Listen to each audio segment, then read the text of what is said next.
Shalom. Today we live in the age of technology. We live in the age of information. It's the information superhighway. There's nothing that anybody can't know, practically.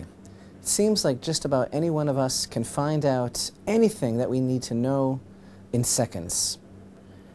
And knowledge, of course, is a great thing. It's a wonderful thing. Question might be, where is it all going? And some people might feel, I have to know everything.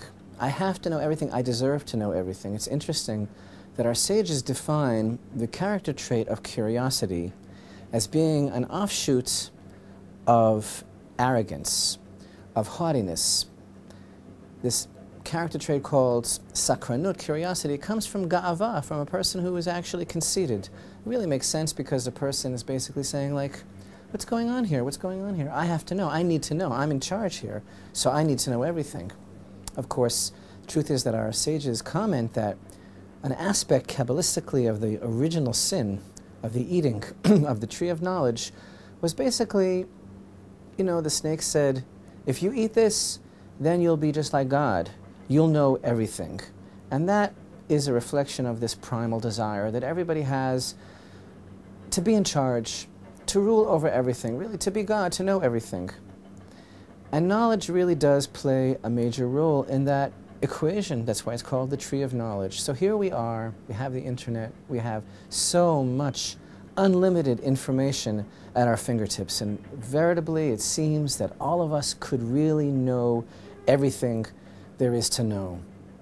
In fact, the motto, the goal of Wikipedia, its stated goal is to be the repository, the sum total of all accumulated human knowledge.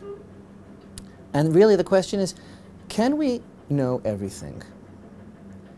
So here we are, this week we are reading Parashat Chukat in the book of Numbers, Bamidbar, beginning in chapter 19. And the first thing that we encounter in Parashat Chukat is the ordinance of the red heifer.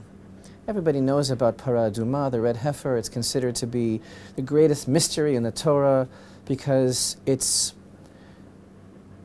device, how it works, what it really accomplishes is beyond the level of human comprehension. It's called a chok. It's the ultimate of all chukim. Chok is a type of Torah ordinance which God tells us there is a reason for it, but we can never really understand the reason. So we can explore and we can maybe kind of in an amateurish, dilettantish way, we can speculate as to what symbolically the reason for it might be, but we should just never think that this is really the ultimate reason, because he tells us, what? There is no reason, as far as I'm concerned, Hashem says. This is something that you have to accept on faith, on love, because I said so.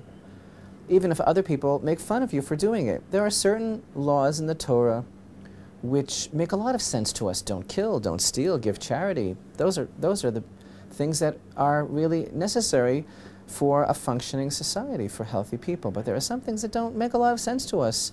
And one of them is the red heifer. Besides the fact we don't understand how it works, why this particular solution should render the impure pure, but the one who accomplished it, who did it, who facilitated the action, who was pure now becomes impure for a time, it's a total conundrum. We don't understand how it works. It is above the level of human reasoning. And there is a tradition that King Solomon is the wisest man who ever walked the earth. He knew everything. He knew the language of the birds. He knew what it meant on a mystical level when a leaf falls from a tree and does a little spiral in the air before it hits the ground. What's the significance? He was able to see future events in these things. He was able to tell the future from the language of creation, from all of the birds and the animals. There's nothing that he didn't know except for one thing. And regarding this, he dedicated a verse in the book of Ecclesiastes. And it's chapter 7, verse 23. He said, I thought I would become wise. I thought that through wisdom I would know everything, but it's far from me. I see that it's far from me. And he was referring to the mystery of the red heifer. Because he knew everything else, but this is something that he wasn't able to comprehend. But when he said that, what do you think his feelings were? Was he feeling upset about it, disappointed, dejected? Was he feeling inadequate? Was he feeling, ugh, I wanted to know everything, but I see that there's something that I can't know?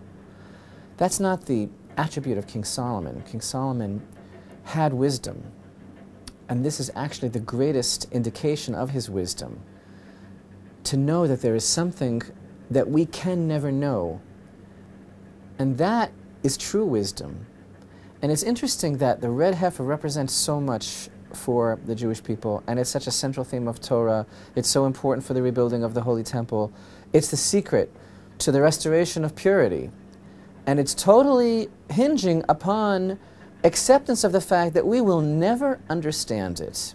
Actually, there's a tradition that in a future rectified world, the verse in Ezekiel says that Hashem says, I will pour out on you pure waters, and that is actually a reference to an elevated level of knowledge, that in the future everyone will be on the level of Moses, who was the only one who actually did know the secret. But it's not a small matter, it's not a coincidence that the very symbol in Torah of something which we can never know is the secret of the red heifer, which brings about purity, and that King Solomon, who was actually the real Wikipedia, the total repository, the total sum of all accumulated human and divine knowledge, was able to look in the mirror and say, you know what?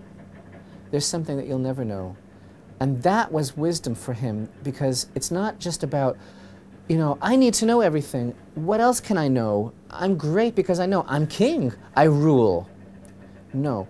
It's based on my love for Hashem, my acceptance, my humility, my realizing the world is so vast, it's so grand. Hashem's interaction with us, the way he runs the universe, it's so totally beyond anything that can be contained in the little vessel of my mind, that the true indication of wisdom is for a person to be able to say, you know what, I have no idea what this is all about.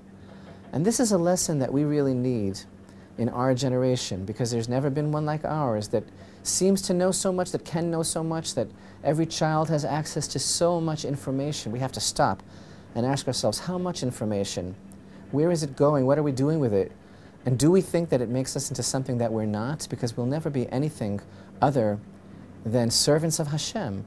So it's time we realize that there are certain things, like the Parah Adumah, the red heifer, that Hashem says, you could never know that, but what you can know is, I'm the one that's in charge here.